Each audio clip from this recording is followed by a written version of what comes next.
is me Anu Prajapati and welcome back to my YouTube channel AP Education Hub. So today in this video we'll discuss about a poem O Captain My Captain which is written by Walt Whitman. So आज इस video में हम O Captain My Captain poem के बारे में discuss करने वाले हैं जिसको लिखा है वॉल्ट विटमैन ने. सो हम देख लेते हैं कि हम इस पोएम के बारे में क्या क्या चीज़ें डिस्कस करने वाले हैं. सो we'll discuss about the introduction to the poet Walt Whitman. Then we'll discuss about the introduction to the poem O Captain My Captain. After that we'll discuss about the line wise explanation. मैं आपको इस poem की line wise पूरी explanation समझाऊंगी. Then we'll discuss about the analysis. After that we'll discuss about the themes and symbols. सो ये सारी चीज़ें आज इस वीडियो में हम डिस्कस करने वाले हैं. सो आप लोग इस वीडियो को लास्ट तक ज़रूर देखना सो दैट आपके जो भी डाउट्स हैं और जो ये टॉपिक्स हैं अच्छे से क्लियर हो जाएं. So without any further delay let discuss about this poem. So here is the introduction to the poet Walt Whitman. So guys, Walt Whitman is an American poet, essayist and generalist. जो Walt Whitman है वो American poet है. As you know that कि जो हमारी ये poem है ओ captain my captain, ये अमेरिकन लिटरेचर के ही अंडर आती है. सो वॉल्ट विटमैन जो है वो अमेरिकन पोइट, एसेइस्ट और जर्नलिस्ट हैं. Among the most influential poet in the American canon. So देखो जो कैनन होता है, कैनन में अलग अलग लिटरेचर के अलग अलग कैनन होते हैं. सो जो वॉल्ट विटमैन है वो अमेरिकन कैनन के one of the most influential poet हैं. Often called the father of free verse. जो वॉल्ट विटमैन है उन्हें फ्री वर्स का फादर कहा जाता है. Maybe he was the first जिन्होंने फ्री वर्स के बारे में लिखा हो या फिर जो इनके फ्री वर्स हैं वो बहुत ज़्यादा अच्छे हों. सो इसीलिए इन्हें फादर ऑफ फ्री वर्स कहा जाता है. And Walt Whitman was born on May 31st, 1819 in West Hills town of Huntington, Long Island. So इनका जन्म 31 मई 1819 को हुआ लॉन्ग आइलैंड में. And guys Walt Whitman believe that there was a vital symbiotic relationship between the poet and society. Yes, it is very important point here. देखो जो Walt Whitman थे वो ये मानते थे कि जो पोइट है और जो सोसाइटी है उनके बीच में एक बहुत ही सिम्बायोटिक सा रिलेशन होता है, वाइटल रिलेशन होता है. बिकॉज जो पोइट होता है, जो लिखता है, वो सोसाइटी को कंसीडर करके ही लिखता है. और अगर वो सोसाइटी में कुछ चेंजेस लाना चाहता है, जो चीज़ें उसे पसंद नहीं उन्हें चेंज करना चाहता है, so poet can do that by his poetry. So that's why there is a symbiotic or vital relationship between the poet and society. Walt Whitman died on March 1892. So guys जो Walt Whitman है March 1892 में उनकी death हो गई थी. So this was the introduction to the poet. Now we'll discuss about the introduction to this poem O Captain My Captain. So here is the introduction. So guys, O Captain My Captain is an extended metaphor poem written in 1865 by Walt Whitman. So this poem written in 1865 by Walt Whitman and it is an extended metaphor poem. First published in the pamphlet sequel to Drum Taps which assembled 18 poems regarding American Civil War. So guys जो ये poem है ओ captain my captain ये 1865 में लिखी गई और इसको सबसे पहले पब्लिश किया गया एक पैम्पलेट में, ड्रम टैप्स में. और इस पैम्पलेट के अंदर 18 पोएम्स थी अमेरिकन सिविल वॉर से रिलेटेड. सो उन 18 पोएम्स में ये ओ कैप्टन माई कैप्टन भी एक पोएम थी वॉल्ट विटमैन की which is also related to American civil war. So सबसे पहले ड्रम टैप्स एक पैम्पलेट था उसमें पब्लिश हुई थी. And guys, this poem included in Whitman's comprehensive collection Leaves of Grass, beginning with its 4th edition published in 1867. So guys देखो पहले तो ये पैम्पलेट में पब्लिश हुई, उसके बाद इसको जो वॉल्ट विटमैन का एक कॉम्प्रिहेंसिव कलेक्शन है लीव्स ऑफ ग्रास उसमें इंक्लूड किया गया 1867 में. And this poem was about the death of 16th American President Abraham Lincoln. So जो ये पोएम है ओ कैप्टन माई कैप्टन ये लिखी गई है अमेरिका के जो 16th प्रेसिडेंट थे अब्राहम लिंकन, उनके बारे में. बेसिकली उन्हीं को डेडिकेट की गई है. सो किस बारे में है? Well Lincoln was assassinated on April 14, 1865, were very nation plunged into shock. So guys ये पोएम लिखी गई है, देखो अप्रैल 14, 1865 को जो अब्राहम लिंकन थे उनकी डेथ हो गई थी, मतलब उनकी हत्या हो गई थी, उनका मर्डर हो गया था, किसी ने उनको मार दिया था. सो उसके बाद जो पूरा नेशन है वो शॉक में चला गया था. सो उसी के बारे में ये पूरी पोएम लिखी है वॉल्ट विटमैन ने. And poems are songs were written mourning the nation's loss. So जब इनको असैसिनेट कर दिया, इनकी हत्या कर दी गई, उसके बाद जो पोइट्स थे या जो सिंगर्स वगैरह थे, कंपोजर्स थे, उन्होंने बहुत सारी पोएम्स और बहुत सारे सॉन्ग्स इनको डेडिकेट किए. बहुत सारी पोएम्स लिखी गई, बहुत सारे सॉन्ग्स लिखे गए इनके बारे में, बिकॉज इसको इस तरीके से कंसीडर किया गया लाइक नेशंस लॉस की पूरे देश का बहुत ज़्यादा लॉस हुआ हो. So one American who grieved for the fallen president was the poet Walt Whitman. So as I told you, बहुत सारे सिंगर्स पोइट्स ने इनके लिए सॉन्ग्स या पोएम्स लिखी, तो उन्हीं में से एक अमेरिकन पोइट जो थे वो थे वॉल्ट विटमैन, जिन्होंने इनके लिए एक पोएम लिखी, ओ कैप्टन माय कैप्टन।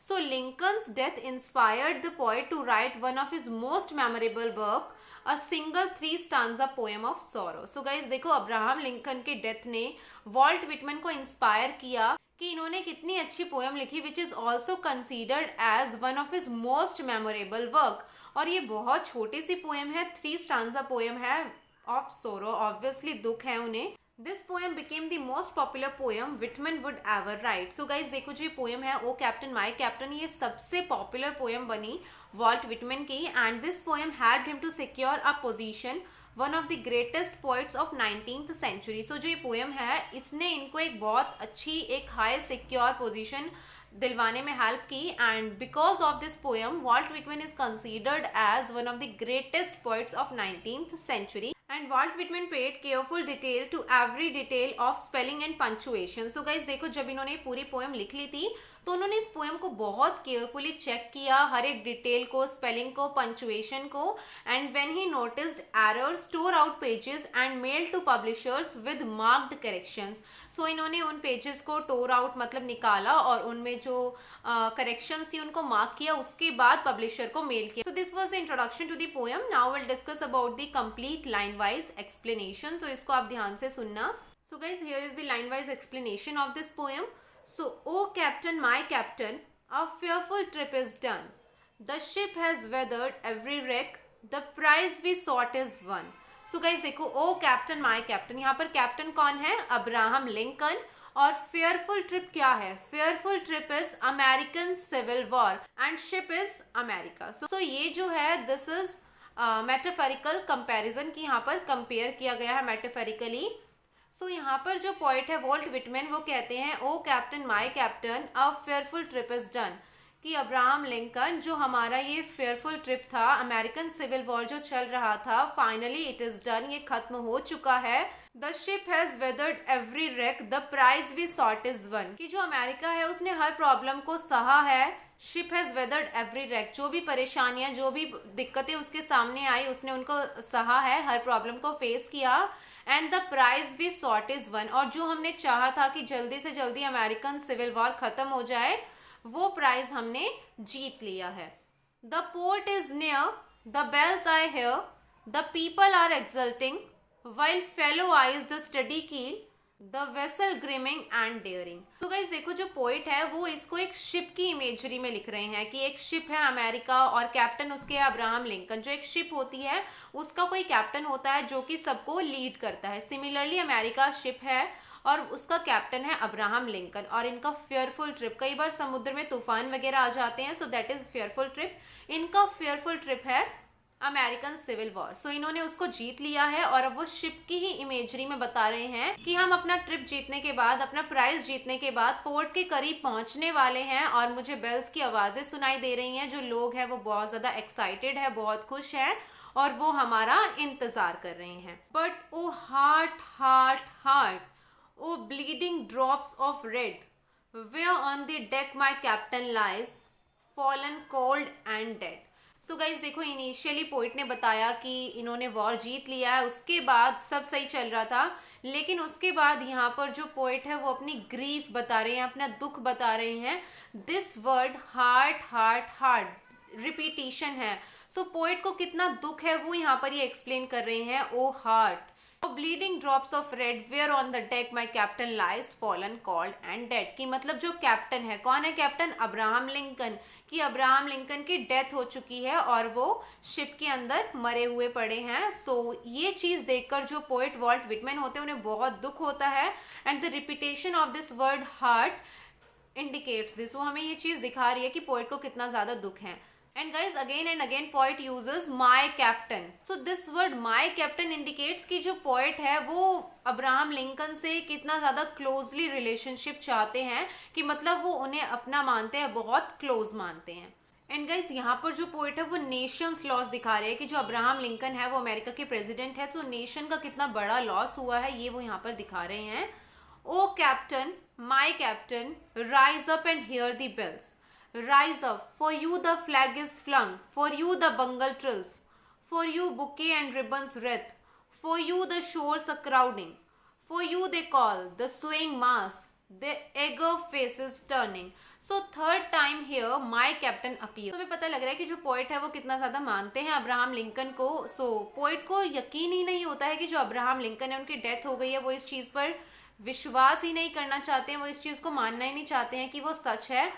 इसीलिए जो पोइट होते हैं वो कहते हैं अब्राहम लिंकन को, rise up and hear the bells, कि उठो और इन बेल्स को सुनो। Rise up, for you the flag is flung, तुम्हारे लिए ही अब्राहम लिंकन ये बेल्स बज रही हैं, तुम्हारे लिए ही जो लोग हैं वो यहाँ पर इकट्ठा हुए हैं, फ्लैग को फहराया गया है। बिकॉज जो सिविल वॉर था वो फाइनली खत्म हो चुका है, तुम्हारे लिए यहाँ पर लोग आए हैं बुके लेकर। सब लोग इतने ज्यादा खुश हैं। जो ये सी शोर्स पर पूरा क्राउड है ये तुम्हें देखने के लिए आया है। उठो, rise up and see all the peoples, for you they call, ये तुम्हें बोल रहे हैं, ये तुमसे मिलना चाहते हैं। पोइट इस चीज पर विश्वास ही नहीं करना चाहते हैं कि जो उनके कैप्टन है वो मर चुके हैं, उनकी डेथ हो गई है। Here captain, dear father, this arm beneath your head, it is some dream that on the deck you have fallen cold and dead. So guys, as I told you कि जो पोइट होते हैं वो इस चीज पर विश्वास ही नहीं करना चाहते कि अब्राहम लिंकन की डेथ हो गई। और वो क्या कहते हैं, हियर कैप्टन डियर फादर, वो यहाँ पर अब्राहम लिंकन को फादर कहते हैं। इट्स मीन पूरे नेशन का उन्हें फादर कहा गया है, कि मतलब वो यहाँ पर सुपीरियर है सबसे। This arm beneath your head, जो पोइट होते हैं वो उनके सर के नीचे अपना हाथ रखते हैं और वो सोचते हैं कि ये कोई ड्रीम है, जो अब्राहम लिंकन है वो मर नहीं सकते हैं। It is some dream that on the deck you have fallen cold and dead, कि जो ये सब कुछ हो रहा है ये मैं कोई बुरा सपना देख रहा हूँ, ऐसा सच में हो ही नहीं सकता। अब भी जो पोइट है वो इस चीज को मानना ही नहीं चाहते, इस चीज पर विश्वास ही नहीं करना चाहते हैं। My captain does not answer, I am so sorry guys, यहाँ पर लिप्स होना था। His lips are pale and still. यहाँ पर जो पोइट है वो अब भी विश्वास नहीं करना चाहते, बट देन ही सेज कि माई कैप्टन डज नॉट आंसर, कि जो अब्राहम लिंकन है वो कोई आंसर ही नहीं दे रहे हैं। And his lips are pale and still, पूरे पीले पड़ चुके हैं और बिल्कुल भी उनमें कोई भी मूवमेंट नहीं हो रही है। My father does not feel my arm, he has no pulse nor will. My father मतलब अब्राहम लिंकन। यहाँ पर जो पोइट है वो उन्हें अपना फादर मान रहे हैं और अपने आप को अब्राहम लिंकन का बेटा मान रहे हैं। एंड ही सेज कि जो मेरे फादर है वो मेरी आर्म को फील नहीं कर पा रहे हैं, ना उनकी पल्स चल रही है। This is anchored safe and sound, its वेयर्ड क्लोज्ड एंड डन, कि हमने सिविल वॉर तो जीत लिया है। From fearful trip the victor ship comes in with object won. Guys finally जो अमेरिकन होते हैं उन्हें ये चीज एक्सेप्ट करनी पड़ती है कि जो अब्राहम लिंकन है वो मर चुके हैं, उनकी डेथ हो गई है। बट दिस इज ट्रू कि उन्होंने सिविल वॉर से जीत हासिल कर ली है, मतलब सिविल वॉर जो है वो फाइनली खत्म हो चुका है। They are back from that fearful trip. Exult to shores and ring O bells, but I with mournful tread walk the deck my captain lies fallen cold and dead. At last जो poet होते हैं Walt Whitman, उन्हें बड़े दुख के साथ ये चीज़ accept करनी पड़ती है कि जो वॉल्ट विटमैन है उनकी डेथ हो चुकी है और उन्हें बहुत ज़्यादा दुख होता है इस चीज़ से। और वो देखते हैं कि मतलब वो पूरे कोल्ड और डेड हो चुके हैं। जो पोइट होते हैं वो वहाँ से आ जाते हैं। And here last time he uses word my captain, it indicates that he is going to mourn life time, की मतलब उन्हें बहुत ज्यादा दुख है इस चीज का और वो वहां से आ जाते हैं। गाइज देखो, अब्राहम लिंकन की जो डेथ है उन्होंने इनकी जो विक्ट्री है उसको एक तरीके से ओवरशैडो कर दिया है। This was the line wise explanation. Now will discuss about the analysis. Here is the analysis. Classify as an elegy or mourning poem. जो ये ओ कैप्टन माई कैप्टन है इसको एक तरीके से एलिजी और एक मॉर्निंग पोएम की तरह क्लासिफाई किया गया है। Written to honour Abraham Lincoln 16th president of US. जो वॉल्ट विटमैन है उन्होंने इस पोएम को अब्राहम लिंकन के ऑनर के लिए लिखा गया है। Was the 16th president of United states of America. Walt Whitman, born in 1819 and died in 1892, lived through American Civil War, knew people who were the part of revolution. Guys देखो, जो Walt Whitman है उनका जन्म 1819 को हुआ और उनकी death 1892 को। जो अमेरिकन सिविल वॉर है वो इसी टाइम के बीच में चला। उन्होंने पूरे अमेरिकन सिविल वॉर को देखा, उन्होंने उन लोगों को जाना और वो खुद भी इस रेवोल्यूशन के पार्ट रहे थे। Experienced the unification and division of United states. उन्होंने पूरे सिविल वॉर को एक्सपीरियंस किया, अमेरिकन सिविल वॉर को अपनी आंखों से देखा। एक्सपीरियंस्ड द यूनिफिकेशन, की जब यूनाइटेड स्टेट एक हुआ और जब उसका डिवीजन हुआ उन्होंने उसको एक्सपीरियंस किया था। Walt Whitman, extremely patriotic, wrote many poems about the prominence of America. जो वॉल्ट विटमैन है वो एक्सट्रीमली पेट्रियाटिक है, मतलब देशभक्त हैं, एंड उन्होंने बहुत सारी पोएम्स लिखी है about the prominence of America. And the main political and social issue at that time was slavery and the right of African American. Yes guys, उस टाइम का जो मेन पॉलिटिकल और सोशल इशू था वो था slavery और African American लोगों के rights. It was the main political and social issue of that time. And Walt Whitman wanted to end off slavery, broke his heart to see the nations fighting. और जो Walt Whitman है वो भी चाहते थे कि स्लेवरी का and हो, because this was the main issue of the time कि स्लेवरी लोगों को स्लेव बनाने जाता था. एंड जो वॉल्ट विटमैन थे वो चाहते थे कि स्लेवरी खत्म हो. एंड जब वो स्लेवरी को देखते थे दैट ब्रॉक हिज हार्ट, उन्हें बहुत दुख होता था कि जो लोग हैं वो आपस में लड़ रहे हैं. And Walt Whitman admired Abraham Lincoln immensely, his commitment and opposition to slavery. जो वॉल्ट विटमैन है वो अब्राहम लिंकन को बहुत ज़्यादा एडमायर करते हैं, उनकी तारीफ करते हैं. His commitment and opposition to slavery, जो अब्राहम लिंकन थे उन्होंने स्लेवरी को ख़त्म करने के लिए बहुत सारे कमिटमेंट भी किए और स्लेवरी का अपोज भी किया. सो उसके लिए अब्राहम लिंकन को वॉल्ट विटमैन बहुत ज़्यादा एडमायर करते हैं. And captain is Abraham Lincoln, captain of ship United State. So मैंने आपको लाइन वाइज एक्सप्लेनेशन जब ऊपर एक्सप्लेन की उसी में बताया था कि जो कैप्टन है वो अब्राहम लिंकन है, जो कि यूनाइटेड स्टेट्स के 16th प्रेसिडेंट थे और यहाँ पर वो शिप के कैप्टन है. So guys phrase fearful trip is done, sorry यहाँ पर रिप लिख दे, यहाँ पर ट्रिप आना था. So phrase fearful trip is done is the end of civil war. Many people lost their lives in American Civil War. Although prize won, heart still ache. तो guys देखो जो पोएट होते हैं वो ऊपर कहते हैं although prize won, heart still ache. बेशक से हम सिविल वॉर से बाहर आ चुके हैं, जीत चुके हैं, लेकिन जो दर्द है वो अब भी है जिंदा, बिकॉज बहुत सारे लोगों ने अमेरिकन सिविल वॉर में अपनी जानें गंवाई थी. And repetition of heart calls attention to the poet's vast grief and heartache. जो यहाँ पर पोएट ऊपर बोलते हैं O heart heart heart, that was a repetition. So इससे हमें पता लग रहा है कि जो पोएट थे उन्हें कितना ज़्यादा दुख था. Calls attention to the poet's vast grief and headache, sorry heartache. Stanza 2 calls out the captain in a light hearted manner, run up celebration of the end of war. So guys देखो first stanza में हमने देखा कि American civil war खत्म हो जाता है. Second stanza में बताया जाता है कि जो अब्राहम लिंकन थे उनकी डेथ हो जाती है. सो एक तरीके से it was the celebration of the end of war. Everyone is enjoying what Abraham Lincoln accomplished, not the abolishment of slavery but also the formation of union and togetherness of people. So guys देखो Abraham Lincoln ने जो America के लिए किया उसको हर कोई enjoy करता है. Not only the abolishment of slavery कि उन्होंने स्लेवरी को खत्म किया, बट ऑल्सो कि उन्होंने लोगों को एक साथ किया, उनको इकट्ठा किया. And third stanza begins in a somber mood as poet has finally accepted dead and gone. So देखो उसके बाद थर्ड स्टांजा जो है वो थोड़ा सॉम्बर सा मूड होता है, पोएट बहुत दुखी होता है because at last poet has accepted कि जो उनके कैप्टन है उनके फादर है अब्राहम लिंकन, उनकी डेथ हो चुकी है और पोएट बड़े दुख के साथ शिप से नीचे आ जाते हैं. Vivid and darker imagery, lips are pale and still, no pulse nor will. Yes, it is very darker and vivid imagery. Lips are pale, still मतलब कोई भी movement नहीं हो रही है, pulse भी नहीं है, nor will. And guys, Lincoln is referring as the father of United States. Lines 19th and 20 concluding statements summarize the entire poem. So guys जो लाइन्स 19 और 20 है मतलब वो एक तरीके से कंक्लूडिंग स्टेटमेंट्स है. ये दोनों लाइन पूरी पोएम को ही समराइज करती है. Let me tell you the line 19 and 20. The ship is anchored safe and sound its voyage closed and done.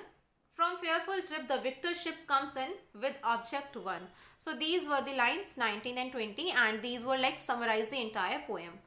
Country has accomplished its goal of the abolishment of slavery and unification of people after a fearful war. So guys देखो जो America है उसका गोल क्या था, slavery को खत्म करना और अमेरिका के लोगों को एक साथ करना. सो इनका जो ये गोल था ये फाइनली अचीव हो जाता है. And through the poem a distinct rhyming scheme unusual for Walt Whitman. Rhyming scheme is A A B C D E F E.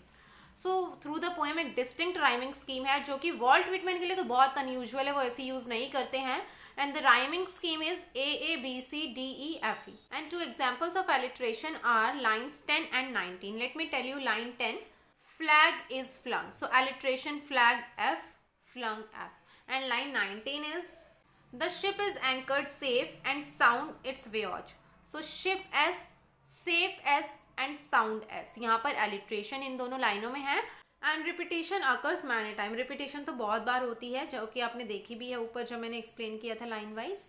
So guys, this was the analysis of this poem. Now we'll discuss about the themes. So guys, here are the themes. First theme is death. Yes, death is one of the important theme जो पूरी poem है उसमें हम देखते हैं कि Abraham Lincoln की death के बारे में ही जो पोएट होते हैं वो दिखाते हैं। विक्ट्री एंड लॉस, एक तरफ है विक्ट्री की उन्होंने अमेरिकन सिविल वॉर जीत लिया है, दूसरी तरफ है लॉस की अब्राहम लिंकन की डेथ हो जाती है।